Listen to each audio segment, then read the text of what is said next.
કચ્છ જિલ્લાના નખત્રાણા તાલુકાના મોટી અરલ ગામે નારી સશક્તિકરણનું એક અનોખું અને પ્રેરણાદાયી ઉદાહરણ સામે આવ્યું છે।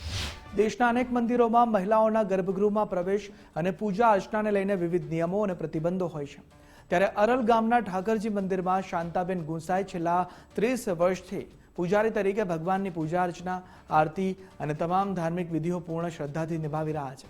ગ્રામજનો દ્વારા પણ તેમને પૂજારી તરીકે સંપૂર્ણ સન્માન અને સ્વીકાર આપવામાં આવ્યો છે, જે કોઈપણ પ્રકારના ભેદભાવ વિના સમાજમાં મહિલા સમાનતા, આસ્થા અને સમર્પણનો એક સુંદર અને ગૌરવપૂર્ણ સંદેશ પૂરો પાડે છે। 30 વર્ષ થયા ત્યારથી સેવા કરું છું શ્રી ઠાકરજી। ઠાકર ભગવાનની। તમારાથી પહેલા અહીંયા કોણ સેવા કરતા હતા?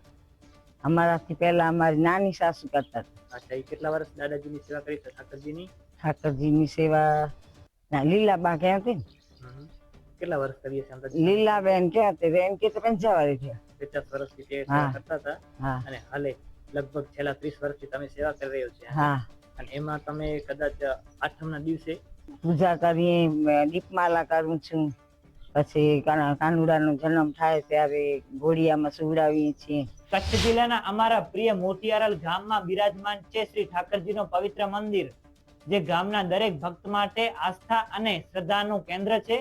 દરરોજ સવાર અને સાંજે નિયમિત સેવા, પૂજા, આરતી અને ભક્તિ ભાવથી દર્શન થાય છે। આ પવિત્ર સેવા કાર્ય ગુરુમાં શ્રી શાંતાબેન સામગરભાઈ ગુસાઈ દ્વારા સમર્પણ થાય છે। અખંડ ભક્તિ સતત ચાલે છે। આ મંદિર ઘણા વર્ષોથી મોટી અરલ ગામની પાવન ધરા પર સ્થિત છે।